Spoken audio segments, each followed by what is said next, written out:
Assalamualaikum warahmatullahi wabarakatuh. A'udzu billahi as-sami'il 'alim minasy syaithanir rajim. Bismillahirrahmanirrahim. Alhamdulillahi rabbil alamin. Wassalatu wassalamu ala asyrafil anbiya'i wal mursalin sayyidina Muhammad wa ala alihi wa ashabihi ajma'in. Subhanaka la ilma lana illa ma 'allamtana innaka antal alimul hakim. Qala rabbi shrah li sadri wa yassir li amri wahlul 'uqdatam min lisani yafqahu qawli. La haula wa la quwwata illa billahil aliyyil azim. Wa qala Allah subhanahu wa ta'ala fil Qur'anil Karim, a'udzu billahi minasy syaithanir rajim. Irfa'illahu alladhina amanu minkum walladhina utul ilma darajat. Wa qala an-nabiy sallallahu alaihi wasallam fi hadisihi, man salaka tariqan yatlubu bihi 'ilman sahalallahu lahu tariqan ilal jannah. Sadaqallahul azim wa sadaqa rasuluh.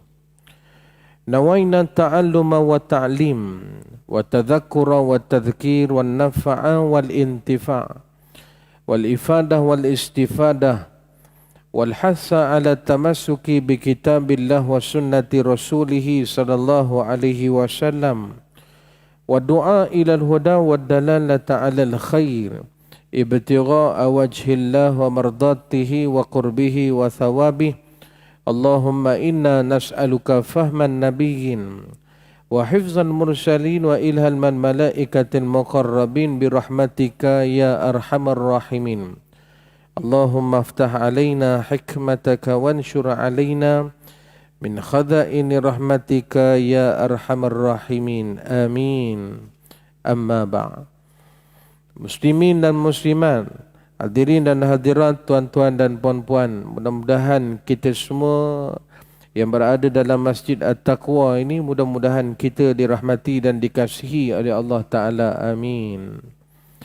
Alhamdulillah, pertama sekali dan selama-lamanya, marilah sama-sama kita mengucapkan rasa syukur pada Allah Ta'ala kerana masih lagi Allah Ta'ala memberi ruang dan peluang serta keizinan kepada kita semua untuk sama-sama diberi kehidupan buat kali yang seterusnya di atas muka bumi Allah Subhanahu wa Ta'ala ini.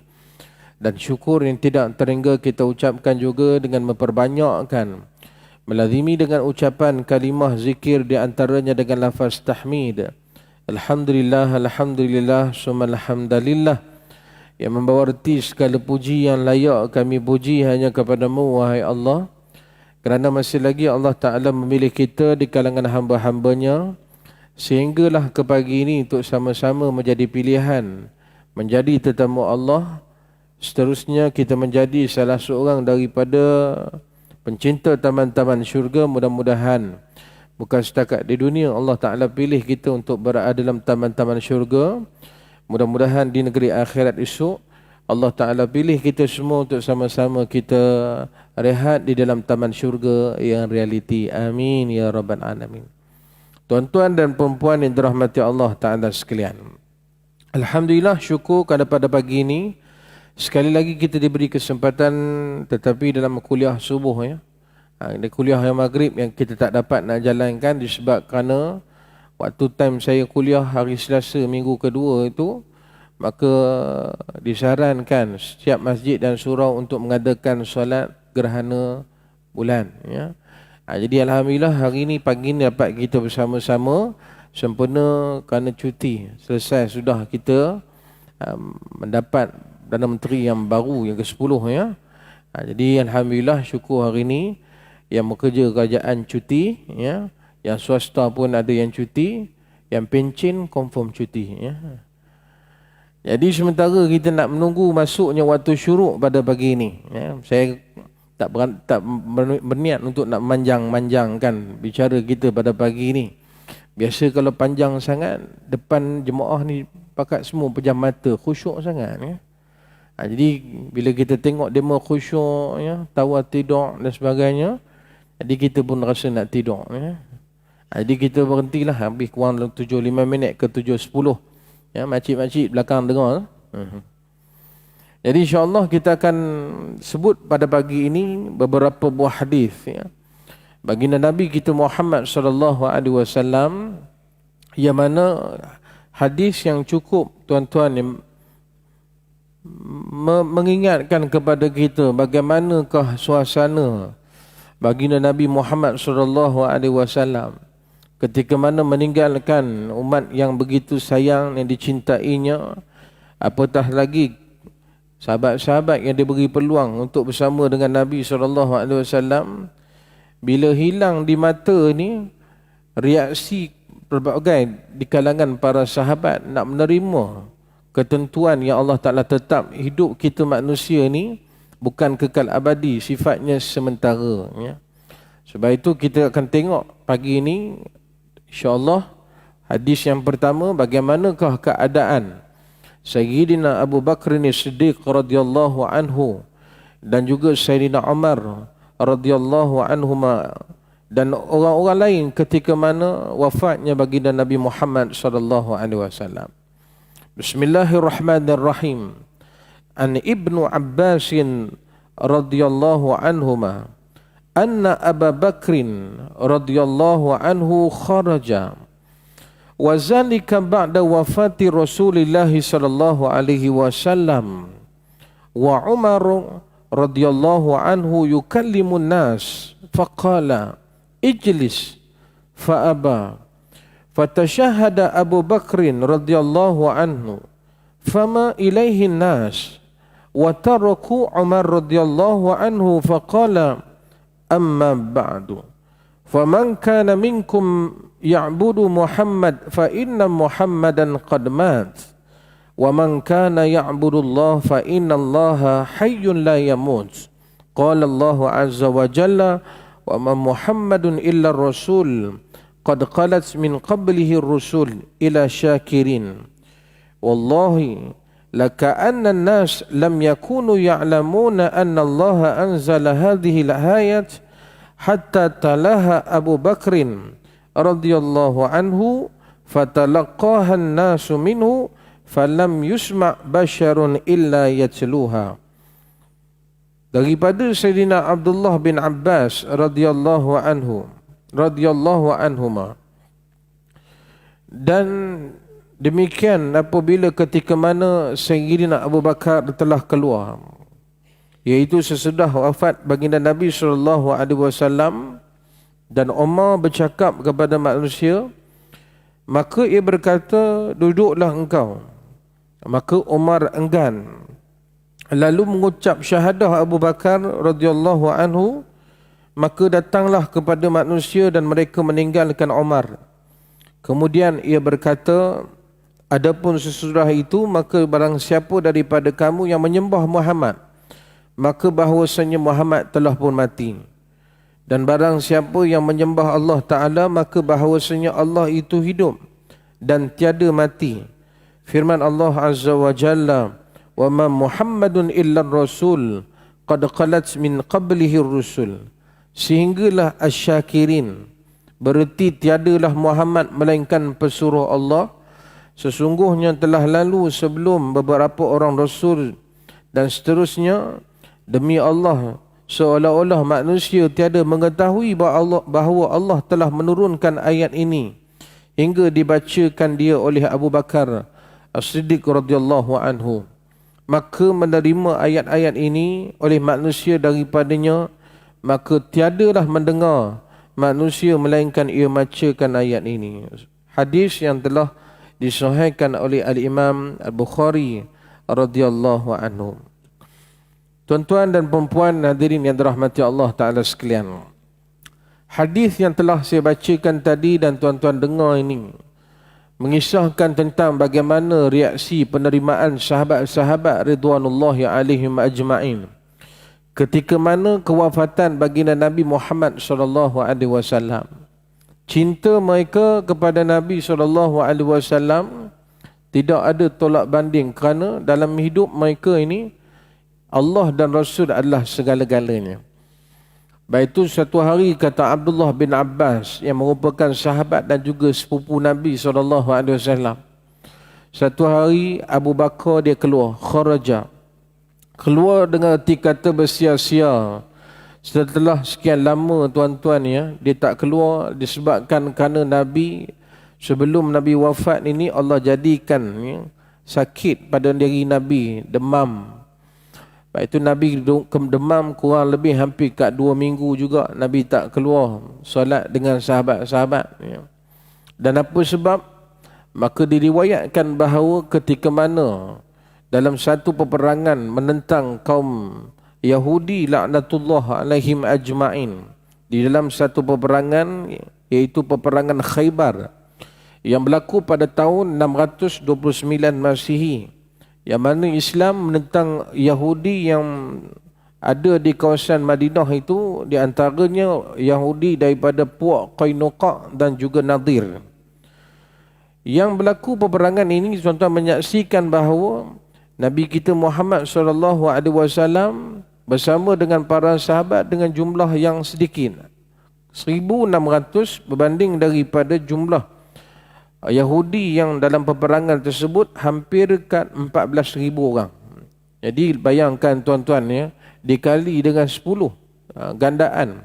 Tetapi dengan izin Allah Azza wa Jalla, Allah Ta'ala memberi kemenangan kepada tentera Islam. Sudah pasti dalam peperangan Khaybar ini bukan setakat sahabat-sahabat Nabi, tetapi ada juga tuan-tuan makhluk Allah yang tak nampak, yang Allah Ta'ala beri bantuan kepada tentera Islam.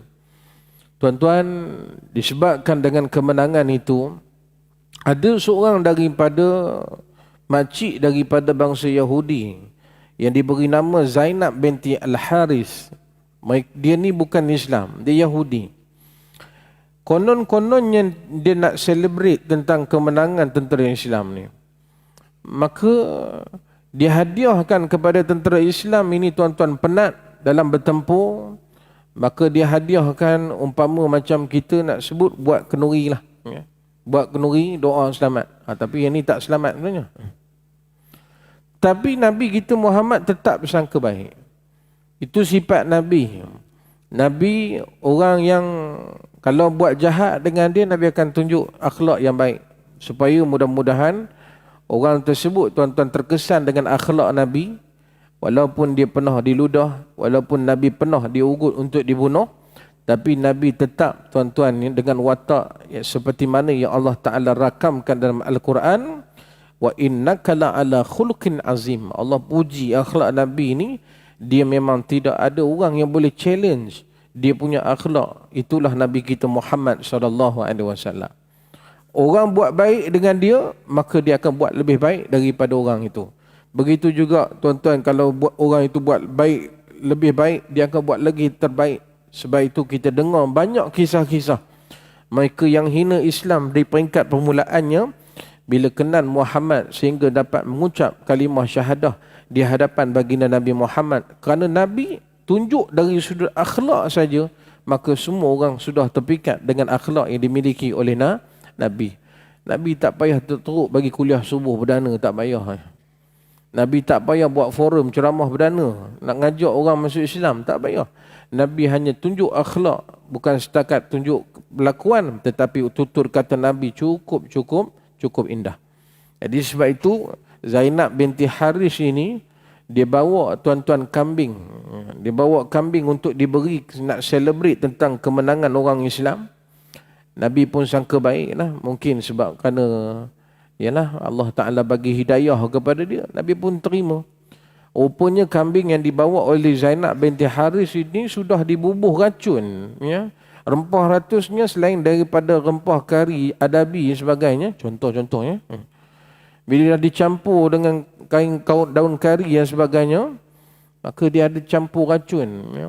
Sahabat-sahabat ketika itu yang bila sebut kambing, tuan-tuan, jarang orang tolak. Haji, jom kita pergi makan kenuri. Kenuri apa? Kita tanya juga. Malam ni makan apa? Kambing. Okey, kambing okey. Itu waktu saya jadi imam dulu, ya. Saya ingat imam ni yalah senang jadi imam, angkat takbir bagi salam macam tu. Rupanya pergi tahlil jadi khalifah. Jadi bila orang mengingat jawab kita, Ustaz, jangan lupa malam ni khalifah ya, baca Yasin. Saya pun tanyalah malam ni makan apa. Saya pun demand juga. Ya, dia kata, kalau dia kata bihun goreng, panggil imam satu lagi. Tapi kalau kambing, okey saya datang. Kan. Jadi sahabat-sahabat tak tolak, sahabat makan. Maka mereka tak tahu bahawa kambing itu sudah diracun. Ya. Maka ketika itu di kalangan para sahabat mati disebab kerana makan yang ada bahan-bahan daripada racun tadi. Tapi Nabi Allah Ta'ala pelihara. Ya. Walaupun dah masuk tuan-tuan beberapa potongan daging dalam mulut Rasulullah SAW, tetapi kesan dia selepas daripada 2 tahun selepas itu Nabi tahan kesakitan itu, lalu akhirnya tuan-tuan menyebabkan Nabi pernah kata kepada Sayyidatina Aisyah radhiyallahu anha, sesungguhnya aku di Khaybar dulu ada seorang perempuan yang hadiahkan kepada kami tentera Islam seekor kambing. Dia masak sedap. Hakikatnya di situ ada dia racuni kambing tersebut. Maka aku bertahan hampir kat 2 tahun. Sekarang ni aku dah tak tahan sangat dah. Sebab ketika itulah tuan-tuan Allah jadikan kesakitan. Ya. Sebelum Nabi wafat, Allah uji tuan-tuan 2 minggu Nabi tak keluar. Sebab itu sahabat semua rindu pada Nabi ni. Kalau biasa dulu yang qomat Bilal, yang imam adalah Muhammad. Tapi yang imam bukan Muhammad, Abu Bakar. Ya. Yang imam bukan lagi Nabi Muhammad, tapi yang imam adalah Abu Bakar. Semua pakat rindu. Nak datang ziarah tuan-tuan, sahabat Abu Bakar yang jadi pengawal, dia tak beri keizinan. Apa sebab? Biar Nabi tenang-tenang dulu. Ya. Abu Bakar ni tuan-tuan, dia memang kira orang kanan Nabi SAW. Dalam peristiwa hijrah, dia juga yang menjadi pilihan ya, di kalangan para sahabat untuk keluar bersama dengan Nabi Muhammad SAW. Yang mana bukan tak tahu perjalanan tersebut, tuan-tuan, perjalanan yang menempuh maut. Orang-orang, tuan-tuan, pembesar Quraisy dah berbincang di satu tempat, dewan undangan negeri mereka. Contohnya, di Darun Nadwah. Maka ketika itu mereka bincang macam-macam. Ada yang kata kita penjara, tangkap, usir dia daripada Mekah ini. Tapi diterima satu saja. Apa dia? Kita bunuh Muhammad. Maka Muhammad, tuan-tuan, Nabi kita, tak ada satu perkara pun dia tak tahu. Melainkan Allah khabarkan kepada Nabi kita melalui perantaraan Jibril. Apa Jibril kata? Wahai Muhammad, kau bersiap sedia. Sekarang mereka di Darun Nadwah tu dah bincang-bincang nak datang bunuh kamu malam ini. Sebab itu Nabi bila dengar, tuan-tuan, malaikat Jibril beritahu macam itu, dia pun terus pergi rumah Sayyidina Abu Bakar. Menjadi pilihan sahabat untuk menemani dalam peristiwa hijrah. Apa kata Nabi SAW? Ya Abu Bakrin, laqad uzinallahu li bil hijrah. Wahai Abu Bakar, sekarang ni Allah dah izinkan kepada aku untuk berhijrah. Menangis Abu Bakar. Apa sebab? Kerana banyak-banyak sahabat, maka Abu Bakar lah yang menjadi teman rapat dalam peristiwa hijrah untuk bersama-sama dengan Nabi. Bukan dia tak tahu siapa-siapa yang berjalan dengan Nabi, yang bersekongkol dengan Nabi ni, sampai satu tahap bunuh Nabi dan akan dibunuh partner dia tu. Tapi dengan sebab kerana dia yakin bahawa ketika mana dalam peristiwa hijrah, bukan mereka berdua semata-mata, tetapi ada Allah yang menjaga, melindungi kedua-duanya. Maka tuan-tuan nak cerita kat sini, Abu Bakar ni sampai ke akhir kehidupan sakit Nabi pun, dia tetap jaga. Datang sahabat nak jumpa dengan Nabi, kami rindulah dengan Nabi. Abu Bakar kata tak boleh. Nabi tengah sakit sekarang ni. Sampai satu tahap, ada seorang sahabat ni tuan-tuan, dia buat trip. Nak juga jumpa Nabi. Dia buat macam mana? Satu hari dia jumpa Abu Bakar. Wahai Abu Bakar, aku sebenarnya nak tuntut satu benda dengan Nabi ni. Aku nak tuntut dengan Nabi. Dulu Nabi pernah berhutang dengan aku. Bila dengar hutang ni tuan-tuan, Nabi dengar perkataan hutang, Nabi minta pada Sayyidina Abu Bakar, wahai Abu Bakar, izinkan dia masuk bertemu dengan aku. Sebab kenapa? Hutang sama manusia ni tidak ada tuan-tuan ya, di sisi Allah untuk menghapus, melainkan kita sendiri yang jumpa orang manusia itu untuk kita hutang, selesaikan hutang kita. Dengan Allah Ta'ala tak jadi masalah. Kita istighfar, kita buat kebaikan, mudah-mudahan Allah ampun dosa kita. Tapi dengan manusia, kalau berhutang, walaupun jenis tuan-tuan kira 5 sen pun dituntut, kita kena bayar juga. Ya. Jangan buat pasal. Lepas itu kalau boleh tuan-tuan, kita pesan kepada anak kita. Ni, ayah pun tak tahu berapa lama lagi nak hidup ni. Kalau boleh cek-cek lah, tengok nama-nama, buka buku 55. Siapa-siapa yang ada ayah hutang tu, tolong selesaikan. Ini tanggungjawab kita sebagai anak. Sebelum kita faraidkan harta, selesaikan bab hutang dulu. Sebab bapak kita tak selesai lagi hutang dia dengan manusia. Itu jangan berebut lagi harta benda. Ya. Settlekan dulu yang benda yang wajib ini. Jadi sebab itu ketika mana Abu Bakar dia minta, waktu tu seorang sahabat Nabi yang bernama Unkashah bin Muhsin. Muhsin disebut Muhsin. Ya. Maka dia datang jumpa Nabi, dia kata, wahai Rasulullah, kalau kau masih ingat dalam satu peperangan, kamu nak cemeti kenderaan ataupun tunggangan panglima, tetapi dalam masa yang sama cemeti kamu dia tak kena pada binatang, kena pada diri aku. Jadi sekarang ni aku nak tuntut bela di atas dulu kau pernah cambuk aku, hari ni aku nak balas balik. Maka ketika itu tuan-tuan Sayyidina Abu Bakar bila dia dengar sahabat Nabi nak balas balik kepada Nabi yang tengah sakit itu. Bayangkan macam mana perasaan. Abu Bakar kata, wahai Unkashah, kalau boleh terimalah aku ni sebagai ganti pada Nabi SAW. Nabi kata apa? Wahai Abu Bakar, tak apa. Ini urusan aku dengan dia. Kamu tak ada kena-mengena. Aku kena bayar hutang dengan dia. Maka waktu tu tuan-tuan Nabi pun duduklah dekat dengan Unkashah bin Muhsin. Maka ketika itu, bila mana Unkashah bin Muhsin dia dekat dengan Nabi, apa kata Unkashah bin Muhsin? Dia kata, wahai Rasulullah, waktu kau cemeti aku dulu, terkena bukan kata ada lapik ni. Baju aku terselak, kena sampai ke kulit. Sekarang kau buka baju ya Rasulullah.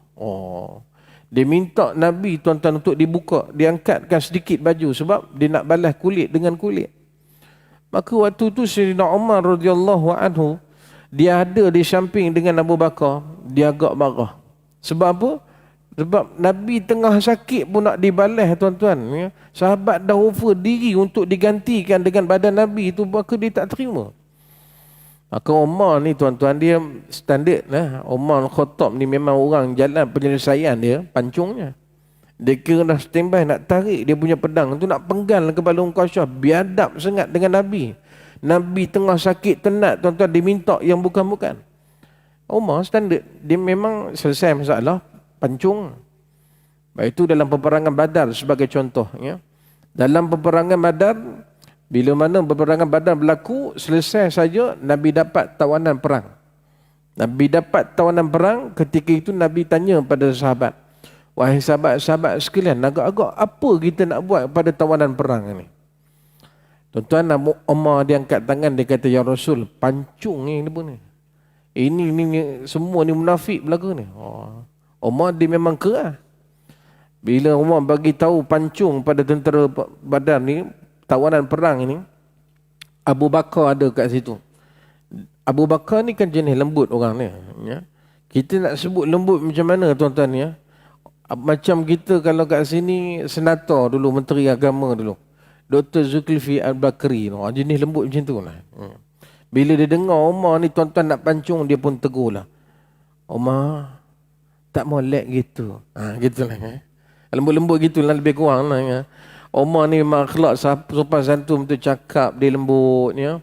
Baik itu susah sekarang nak dapat peribadi macam Sayyidina Abu Bakar ni. Nak lembut kata-katanya, pertuturannya, perbuatannya, memang betul-betul lembut. Nak cari macam mana Abu Bakar sekarang susah. Tapi nak cari yang bakar-bakar orang, ramai. Dia jenis bakar-bakar kan. Dia jenis bagi naik lagi syekh kan. Susah. Dia kata, Umar, ada lagi cara lain. Wahai Rasul, aku mencadangkan supaya tawanan perang ni yang mana ada kebolehan-kebolehan tertentu supaya dicurahkan ilmu itu kepada generasi Y kita ni. Kita curahkan kepada generasi kita, anak-anak muda-mudi di Madinah ni. Yang ada kepakaran repair motor, bagi dia repair motor. Contohnya, dulu tak ada motor. Yang ada kebolehan buat nasi ambeng, bagi dia buat nasi ambeng. Yang ada kebolehan begitu aja mereka. Supaya tradisi itu tak pupus, kata Sayyidina Abu Bakar As-Siddiq kepada Umar. Maka Nabi pun terima dengan apa pendapat daripada Sayyidina Abu Bakar As-Siddiq radhiyallahu anhu. Tuan-tuan, berlalu beberapa tahun selepas daripada mereka ni mengajar anak-anak tuan-tuan di Madinah. Rupanya tuan-tuannya satu hari ketika mana Nabi didatangi Jibril, Jibril bagi tahu kepada Nabi, ya Rasul, wahai Muhammad, sesungguhnya ada beberapa orang yang telah bocorkan rahsia apa yang kamu rancang di Madinah ni sehingga dapat diketahui oleh pembesar-pembesar Quraisy di Mekah. Tuan-tuan, Nabi terduduk, Nabi tanya Jibril, siapakah mereka? Jibril sebut seorang nama tu. Rupanya kesemuanya tuan-tuan adalah tawanan perang yang pernah dicadangkan oleh Sayyidina Umar untuk dipancung keseluruhannya. Allahu Akbar. Baik itu Umar ni firasat dia luar biasa tuan-tuan ya. Dia bila dia cakap sesuatu tu kemungkinan akan berlaku. Itu sebab itu Nabi bila duduk dengan Abu Bakar, Nabi menangis kedua. Dua-dua menangis. Waktu tu Umar masuk, Umar tengok Nabi dengan Abu Bakar menangis. Lalu Nabi tanya kepada Sayyidina Abu Bakar, limaza tabkikuma? Kenapa wahai Rasulullah kedua-dua kamu ni menangis? Maka Rasulullah menjawab, bagi tahu wahai Umar, sesungguhnya pernah satu ketika dulu dalam peperangan Badar kita dapat tawanan perang. Dan tawanan perang itu maka kamu usulkan supaya dipancung kedua-duanya, kesemuanya dibunuh. Rupanya hari ini benar apa kata kamu wahai Umar, mereka sudah bocor rahsia negara kepada penduduk di kota Mekah. Allahu Akbar. Menangis kedua-keduanya. Tuan-tuan, Umar bila tengok macam itu, agak-agak apa reaksi dia tuan-tuan? Kalau kita duduk di tempat Umar, apa dia reaksi kita tuan-tuan? Itulah kawin dah khabar lama dah. Dia mau deging. Itu kalau kita. Umar dia bukan macam itu. Dia pun turut menangis tuan-tuan dengan sebab kerana apa yang sudah berlaku tuan-tuan, bocornya rahsia di Madinah sampai di Mekah tahu tuan-tuan apa yang Nabi rancang. Baik itu Sayyidina Abu Bakar As-Siddiq tuan-tuan, bila dah Nabi SAW satu pagi Nabi keluar, Nabi tengok sahabat-sahabat dah bersedia untuk solat subuh. Maka sahabat-sahabat saya lain semuanya pakat rindu kepada Nabi ni. Bila tengok Nabi keluar senyum pula, maka mereka dah agak bahawa Nabi dah sihat, semakin sihat. Hampir kat 2 minggu lebih tak bertemu dengan Nabi. Itu sebab Abu Bakar dah lama tak pergi outstation. Dia keluar pusing Madinah. Dia keluar pusing Madinah. Tiba-tiba tuan-tuan dia pulang saja, hampir-hampir ke rumah dia, dia terdengar tangisan daripada anaknya Sayyidatina Aisyah radhiyallahu anha. Waktu dia dengar ni tuan-tuan ya, kita macam kita lah, ramai kita pagi ni, hampir kat kurang lebih 300 orang ada, 300 orang. Kurang tu lebih ya. Jadi bila dah menangis sikit, dia jadi suara tu melantang dengan tangisan itu. Maka Abu Bakar bergegas menuju ke rumah Sayyidatina Aisyah, rumah Rasulullah sallallahu alaihi wasallam. Ketika itu maka dia tengok Nabi tuan-tuan sudah tertutup ya, dengan kain ni yang dibuat daripada Yaman. Rupanya dah menyatakan bahawa Nabi dah meninggal dunia ataupun Nabi wafat. Itu mulalah tangisan apa yang dibuat tuan-tuan oleh Sayyidina Abu Bakar. Maka disingkapkan tuan-tuan yang kain tersebut yang menutupi wajah Nabi itu, kemudian dikucup di antara dua mata junjungan baginda Nabi SAW sambil menangis terseduh-seduh. Maknanya Rasulullah SAW dah wafat, ditutup, maka dibuka, maka dicium di antara mata ni. Di sinilah cium. Ya. Sebab kerana Rasulullah ni insan yang luar biasa. Baik, itu tak salah. Kalau kita dalam keadaan tuan-tuan bila dengar satu-satu kematian, maka kalau kita menangis tidak menjadi kesalahan. Ya. Cuma yang menjadi kesalahan adalah kita meratap-ratap. Kita duk kata kenapa kau ambil mak ayahku, kenapa kan? Itu tak boleh. Sampai setengah di sini mungkin tak berlaku kalau di negara Arab. Kalau dia menangis tu sebab kerana kematian seseorang tu sampai, sebab saya belajar di Mesir, saya tengok makcik-makcik itu dia turun daripada teksi tu, sepanjang perjalanan hampir kat 500 meter tu dia menangis. Kuat. Orang Arab ni bila dia ada sedih, dia akan menangis. Tapi bila dia gembira, dia akan terlolong pula. Macam tu. Dengar ya? Orang Arab tu. Kalau dia sambut birthday tu kan, sana helwa ya jamil, sana helwa ya jamil, sana helwa, sana helwa, sana helwa ya jamil. Ni. Dia ada benda tu. Itu kalau seronok dia. Ya. Tapi kalau sedih dia menangis, dia meratap sungguh. Yang ni Nabi tak bagi. Sebab apa? Penegasan daripada hadis baginda Nabi SAW, mereka yang meratap-ratap ni tuan-tuan sehingga mencabut-cabut, mengoyak-ngoyak baju ni, maka ini adalah perbuatan jahiliah.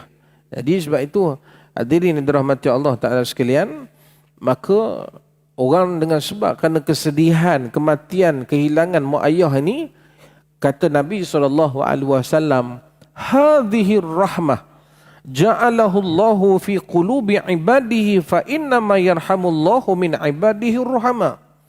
Kata Nabi SAW, mereka yang menangis ini adalah sebahagian daripada air mata yang mengalir dengan sebab kerana rahmat, kasih kita kepada orang itu yang Allah Ta'ala jadikan kepada diri hamba-hambanya yang beriman kepada Allah. Maka hanya Allah Ta'ala yang mengetahuilah mengasihi siapa yang ada sifat-sifat yang penyayang ini. Jadi secara automatik kalau bila kita dengar mak ayah kita Allah uji kesakitan dan sebagainya, maka tiba-tiba kita pun tak tahu macam mana dia boleh mengalir air mata. Begitu juga sahabat-sahabat kita, tuan imam kita, tuan Bilal kita, bila dengar saja tuan-tuan ada kematian, dengar cerita kawan lama yang satu askar dengan kita, kita menitih air mata. Banyak cerita kita dengan dia. Kan? Jadi sebab itu Sayyidina Abu Bakar bila dengar tuan-tuan tengok Nabi dah tertutup dengan kain putih yang dibuat daripada Yaman. Dulu kain yang kualiti tuan-tuan ya, memang dibuat daripada made in Yaman. Cuma kat sekarang kat Mekah banyak bukan made in Yaman, made in China. Kan? Kita yang duk beli kepiah tu tak payah beli banyak-banyak, tuan-tuan pergi kat Maidin sama je. Ni orang kita ni punya, sebab saya pun pelik kadang-kadang orang kita ni. Kalau pergi Mekah tu, kepiah tu dia mesti kena beli banyak rasanya. Sebab apa? Tu dia kata made di sini, Mekah ni barakah. Itu yang kadang-kadang balik beli kepiah, pakai kepiah sampai tak basuh 10 tahun. 10 tahun je. Kepiah tu dah tak nampak putih-putih macam ni, dah nampak kuning-kuning macam teh tarik. Sekejap lagi kita minum. Itu kalau teh tarik, kalau teh nasib lah tuan-tuan. Kan? Kita pun tanya, kepiah ni dah berubah warna dah, warna sampai kuning-kuning dah. Itulah Ustaz, saya beli kat Mekah dulu ni, malah rasa macam sayang nak basuh sebab berkat Mekah berkat kan. Kepala otak kotor tu. Kan? Dia bukan masalah berkat, kalau kotor bersihkanlah kan. Dulu pada zaman Nabi, kalau kualiti punya kain, semua daripada Yaman. Jadi sebab itu ketika mana Umar masuk tuan-tuan, ketika itu dia terima dengan redha. Sebab apa? Dia memang ditrain oleh Nabi ni, hakikat kita sebagai manusia ni tempat kekal abadi bukan di dunia. Ini adalah sebahagian daripada tempat menjalankan kita sebagai seorang hamba, perjalanan kita menuju ke negeri akhirat. Maka ketika itu tuan-tuan ya, sahabat yang lain yang namanya Umar Al-Khattab radhiyallahu anhu, yukallimun nas, dia duk meracau. Dia duk meracau tuan-tuan ni, dia kata siapa-siapa yang kata Muhammad mati, aku akan pancung dia. Sesungguhnya Muhammad dia tak mati. Muhammad macam mana Allah bawa dalam peristiwa Isra' Mi'raj macam itulah. Kejap lagi dia balik pula. Macam tu. Maka waktu tu sahabat-sahabat semua terdiam dengan kenapa tak berani nak bercakap, sebab risau takut kalau bercakap mereka kena pancung. Dengan Umar Al-Khattab radhiyallahu anhu, ketika mana duk bising di luar tuan-tuan, dan Abu Bakar pun keluar daripada rumah Nabi, maka dia tengok Umar tak kesudah duk meracau yang bukan-bukan, maka diminta kepada Sayyidina Umar, ijlis, duduk wahai Umar. Fa'aba, maka Umar dia tak dengar, dia tak nak. Rupanya cara kita nak tenangkan perasaan orang yang sedang marah ni, kita kena suruh duduk. Kena suruh duduk dia. Selain daripada kita suruh dia ambil uduk apa semua, jadi kita suruh dia duduk dulu. Sebab Abu Bakar dia minta pada Umar supaya duduk. Umar tak nak. Umar duk meracau begitulah. Maka Sayyidina Abu Bakar memulakanlah tuan-tuannya supaya kembali, ingatkan kembali kepada Umar. Asyhadu alla fatashahada, dia mengucap syahadah, dan sama-sama sahabat menyaksikan dan mengucap bersama dengan Sayyidina Abu Bakar As-Siddiq radhiyallahu anhu. Bila dia dah mengucap tu tuan-tuan, semua sahabat-sahabat terpandang wajah Abu Bakar, sehingga ketika itu watarakul Umar radhiyallahu anha, meninggalkan apa yang dibuat oleh Umar. Umar nak meracau seorang-seorang lah. Maka ketika itu bermulalah ucapan daripada Sayyidina Abu Bakar, amma ba'du. Ini ucapan merupakan sunnah bagi seorang yang nak berkhutbah. Siapa tak kisah nak bercakap sebagainya, maka ucapan selingan kata-kata, maka kena ucap amma ba'du. Maka Umar mulakan dengan satu kata-kata, faman kana minkum ya'budu Muhammadan fa inna Muhammadan qad mat. Wahai sahabat-sahabat sekalian, siapa-siapa yang sembah Muhammad, kamu semua tengoklah, Muhammad pasti akan mati. Qad mat, akan mati. Qad mat. Wa man kana ya'budullah fa inna Allaha hayyun la yamut. Maka siapa yang menjadikan dia hamba kepada Allah, sembah Allah Ta'ala, fa inna hayyun, sesungguhnya Allah ini hidup, la yamut, Allah takkan mati sampai bila-bila. Maka Umar, Sayyidina Abu Bakar pun membacalah ayat Al-Quran yang telah saya bacakan tadi. A'udzubillahi minasyaitanir rajim. Wa ma Muhammadun illa rasul qad qalat min qablihi rusul ila syakirin. Bila sebut ila syakirin ini, maknanya baca sampai perkataan ila syakirin. Di manakah kedudukan ayat ini? Maka kedudukan ayat ini pada surah Ali Imran ayat 144. Jadi tuan-tuan ingat, surah Ali Imran ayat 144.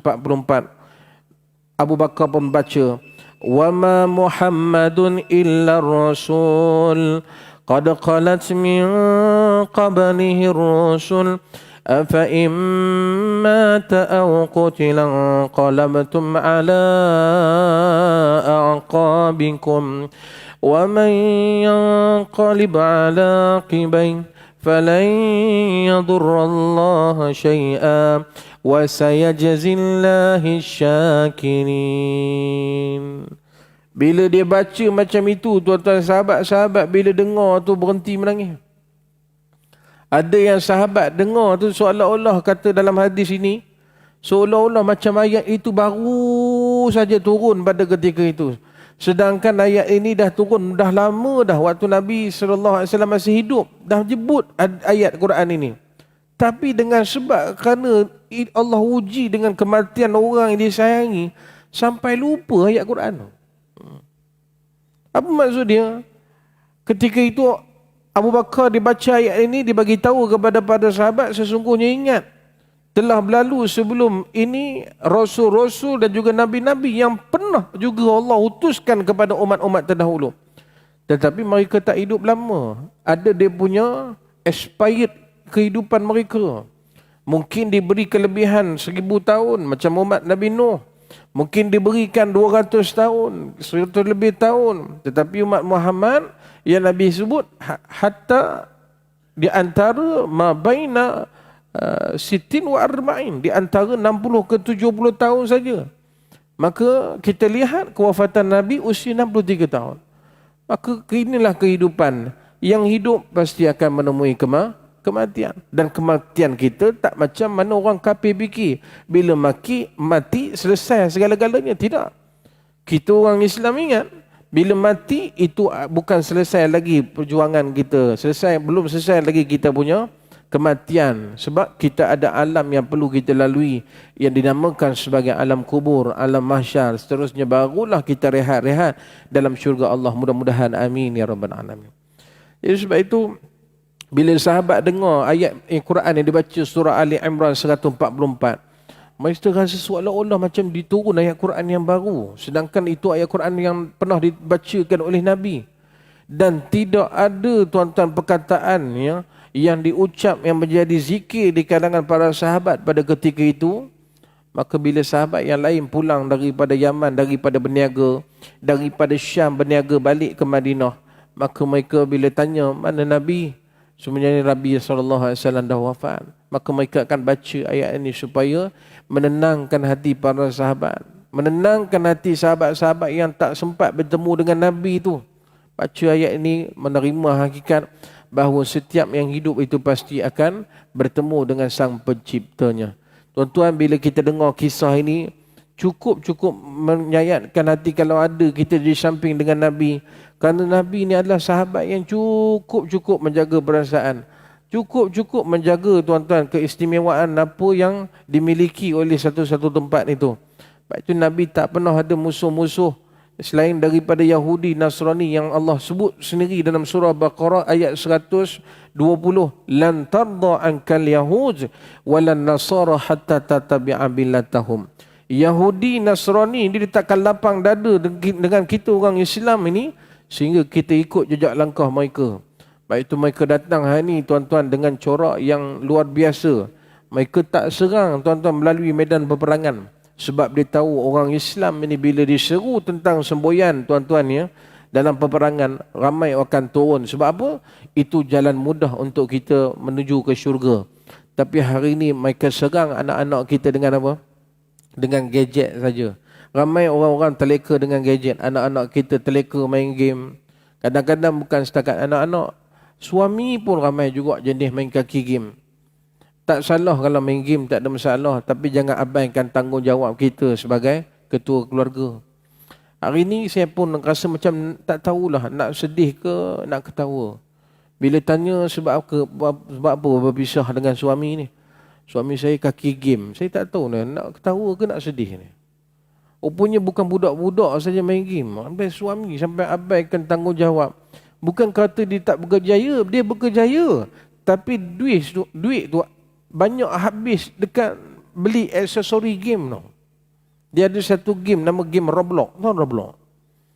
Tuan-tuan angguk je lah senang. Dia memang kalau nak upgrade cepat dia punya naik tu, dia kena beli, tuan-tuan. Jadi dia sanggup habiskan duit dia tu, tuan, untuk beli game. Dan dia abaikan pula tanggungjawab dia untuk memberi nafkah kepada isteri dan anak-anak. Jadi sebab itu, tuan-tuan, hati-hati. Yahudi dia cipta bagaimana nak melemahkan orang-orang Islam ni. Dia tak serang dari sudut medan peperangan. Dia tak suruh kita turun dalam medan peperangan. Tapi hari ini dia serang dengan handset, dengan gadget saja. Banyak, tuan-tuan, hari ini orang leka dan abaikan semayang. Sebab dia tahu bila moral spiritual orang Islam ini, tuan-tuan, dah jatuh dan mereka tidak diberi pendedahan, ya, untuk mengenal Nabi dan juga sirah-sirah sejarah Islam ni, maka spiritual dia akan lemah dan Islam ini mudah terpedaya dan mundur satu hari nanti, ya. Sebab itu kita baru ni kita jalankan tanggungjawab kita melaksanakan pengundian, membuang undi. Apa sebab? Bukan sebab kerana kita sangat haji, ya, tapi sebab kerana generasi kita akan datang tu. Kalau kita melantik pemimpin-pemimpin yang memang mengutamakan, tuan-tuan, agama dalam hidup, insya-Allah kita hidup dengan tenang di sana. Tapi kalau kita mangkah pemimpin yang bau hala tuju pun tak tahu apa benda yang kita nak sebenarnya. Kita takut, tuan-tuan, esok harap anak kita ni dia dapatlah ingat kita, sampaikan doa. Rupanya, tuan-tuan, anak kita sudah dipesongkan oleh pemimpin-pemimpin yang tak ada nilai-nilai keagamaan ni. Sebab itu, tuan-tuan, mudah-mudahan apa yang kita lantik baru ni dan apa yang ada tu, kita doalah mudah-mudahan Allah Ta'ala beri taufik dan hidayah untuk sama-sama diterapkan nilai keagamaan dalam kita mendapati ujian yang di akhir zaman yang cukup mencabar. Sebab itu kita doa, tuan-tuan, sentiasa berdoa mudah-mudahan Allah jauhkan keluarga kita ni daripada fitnah akhir zaman. Amin ya rabbal alamin. Lepas tu ingat, Nabi kita pernah menyatakan di akhir zaman ini, ya, di akhir zaman ada satu hadis yang cukup kita kena ambil iktibar. Di akhir zaman ini Allah Ta'ala mencabut ilmu, ya, di atas dunia ini dengan mematikan orang yang alim. Dengan arti kata orang yang cendekiawan Islam, cendekiawan agama, habis semua. Ilmuwan Islam semua Allah Ta'ala tak ambil. Apa sebab? Sebab waktu generasi itu dia tidak menghargai keberadaan cendekiawan Islam ni. Ilmuwan Islam dia tak ambil hirau. Mereka cuba, tuan-tuan, mengidolakan ataupun mengikonkan artis-artis berbanding daripada ulama. Baik itu Imam Nawawi ada sebut kata-katanya, jalisul ulama, duduklah bersama dengan ulama. Apa sebab? Kerana di situ ada keberkatan, ya. Itu kalau tuan-tuan yang biasa ke kemunting typing. Waktu zaman saya kecil-kecil dulu, ada seorang Tok Guru, saya tak sempat duduk zaman Tok Guru, tapi saya sempat duduk dengan anak murid dia yang Allah Ta'ala bagi keberkat kepada dia tu. Sampai hari ni Allah angkat dia jadi orang hebat. Tuan-tuan bayangkan, dulu di Kemunting tu ada seorang Tok Guru namanya Pak Saman Kati. Nah, Pak Saman Kati ni memang alim tu. Ya. Jadi ada seorang hamba Allah Ta'ala ni lepas daripada SPM. Bapak dia serahkan anak ini untuk berkhidmat kepada Tuan Guru ni. Dia tugas dia apa? Driver. Mana saja Pak Saman Kati nak pergi mengajar, di Semanggul ke, Batu Lapan, Terung ke, dia akan bawa. Dia bawa ke mana-mana tuan-tuan, ya. Bawa pergi ke situ ke sini. Lepas habis daripada kewafatan Tok Pak Saman Kati ni, Allah nak angkat. Ya. Dia ni driver, dalam masa yang sama bila dia berhenti, dia pun bawa kitab, tadah sekali apa yang diajar oleh Tuan Guru Pak Saman Kati tu. Nak ceritanya barakah tuan-tuan, ya. Dia ni bukan belajar macam kita sampai ke Mesir. Dia bukan belajar macam kita sampai ke Morocco, tak. Dia hanya driver, dan driver dia pergi belajar. Kita kalau driver memang duduk dalam kereta kan. Dia keluar pergi belajar. Sampai bila dia belajar keberkatan tu, habis saja kematian Tuan Guru Pak Saman Kati ni, Allah angkat dia tuan-tuan. Dia pula mengajar selepas daripada kewafatan ataupun meninggalnya Tuan Guru Pak Saman Kati. Sampai hari ini menjadi rujukan tuan-tuan. Dialah Tok Guru di kawasan Kemunting khususnya. Allahu Akbar. Nak sebut keberkatan.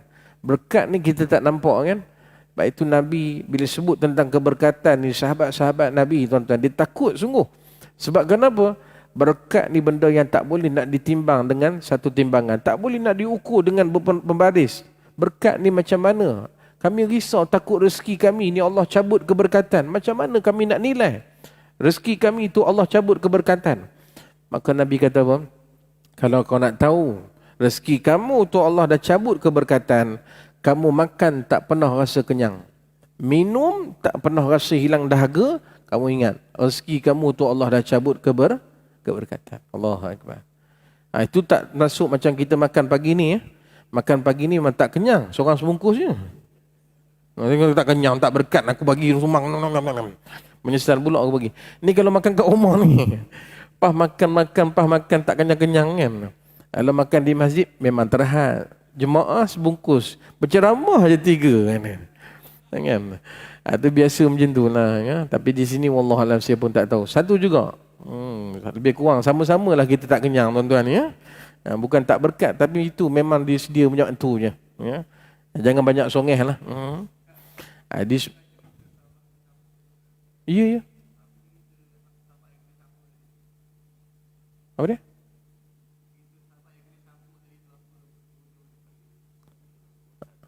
Sambung. Sahabat. Oh, sahabat yang kena cemeti tu. Terima kasih. Sahabat yang kena cemeti tu akhirnya tuan-tuan ya, bila dia Nabi pun selak lepas daripada diminta untuk diangkat untuk bela tu, akhirnya tuan-tuan sahabat ini dia tidak berbalas dengan cemeti. Ya. Ini nak sebut trip dia. Itu peluang dia jumpa dengan Nabi. Akhirnya tuan-tuan bila Nabi dah selak, tidak ada perkara yang dia buat lalu didakap serapat-rapatnya. Ya, dia dakap peluk perut Nabi SAW. Maka apa yang diucap, mudah-mudahan muka inilah yang menjadi saksi di hadapan mahkamah Allah. Pernah bersentuh kulit dengan kulit baginda Nabi SAW. Lalu Nabi pun kata pada Ungkasyah ni tuan-tuan, apa Nabi kata? Ini muka kulit sahabat ni Allah Ta'ala haramkan api neraka daripada membakar dia disebabkan pernah waktu hidup dia pernah bertemu dengan kulit junjungan baginda Nabi Muhammad SAW. Ya. Jadi sebab itu kalau walaupun kita tak pernah berjumpa dengan Nabi SAW, tapi paling tidak pun tuan-tuan ya, mudah-mudahan Nabi kita kenal kita esok pada hari kiamat. Amin ya rabbal alamin ya. Sebab itu ada amalan-amalan ya yang bolehkan seorang itu banyak akan berjumpa dengan Nabi walaupun tak jumpa di waktu hidup Nabi, tapi dalam mimpi pun insya-Allah kalau Allah izinkan ada peluang kita berjumpa dengan Nabi SAW. Ya. Cuma kalau kita dah jumpa jangan cerita ke orang lah. Dan saya yakin dan percaya mungkin ada di kalangan kita di hadapan ni tuan-tuan ya, Mungkin ada yang memang dah bertemu dengan Nabi SAW. Tak pelik lah kalau orang macam tuan-tuan ni boleh kena jumpa dengan Nabi. Sebab apa? Memang kita sentiasa menghidupkan sunnah Nabi. Itulah solat berjamaah. Kita duduk dalam majlis ilmu. Tak pelik. Tapi kalau orang yang tak pernah datang masjid, tak pernah duduk dalam majlis ilmu, duduk di rumah, duduk di kedai kopi banyak, dia boleh cerita kedai kopi, semalam awak bertemu dengan Nabi. Kena cek balik. Bukan silap-silap bukan Nabi. Takut ayah pin.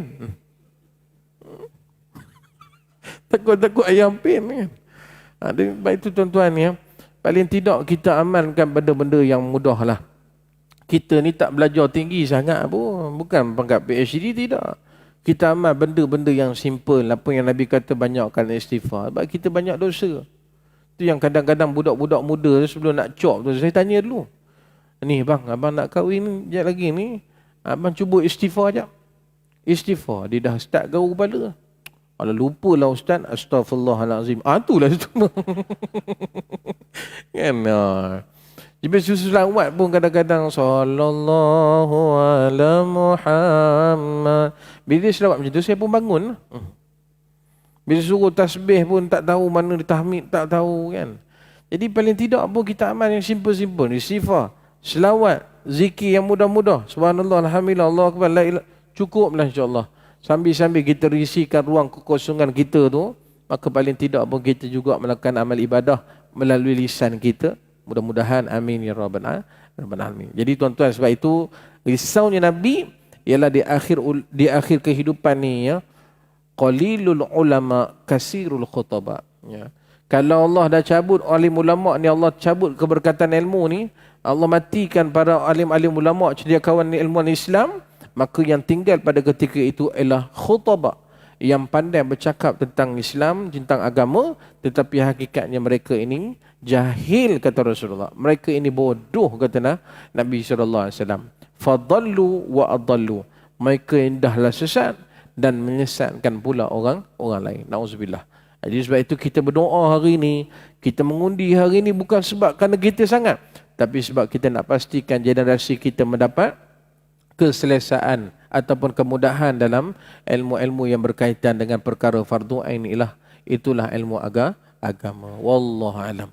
Jadi tuan-tuan yang dirahmati Allah Ta'ala sekalian, sekadar dituduh untuk pagi ini, insya-Allah sikit sebanyak dapat kita mengetahui bagaimana perasaan sahabat. Kalau dia dapat sendiri duduk dengan zaman Nabi pun, dia dah terasa bahang kehilangan satu orang yang cukup hebat pengorbanan dia terhadap Islam. Apatah lagi kita, tuan-tuan, bukan setakat kehilangan Nabi, perjuangan para sahabat yang tak boleh kita nak balas jasa mereka, alim ulama, pejuang-pejuang Islam.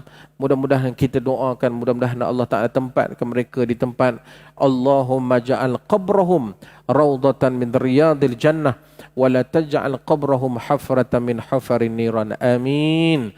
Amin, amin ya rabbal alamin. Sekadar itu dulu, mudah-mudahan apa yang baik semuanya daripada Allah, yang lemah kelemahan daripada diri sendiri. Aku qauli hadza wa astaghfirullahal azim li wa lakum. Assalamualaikum warahmatullahi wabarakatuh.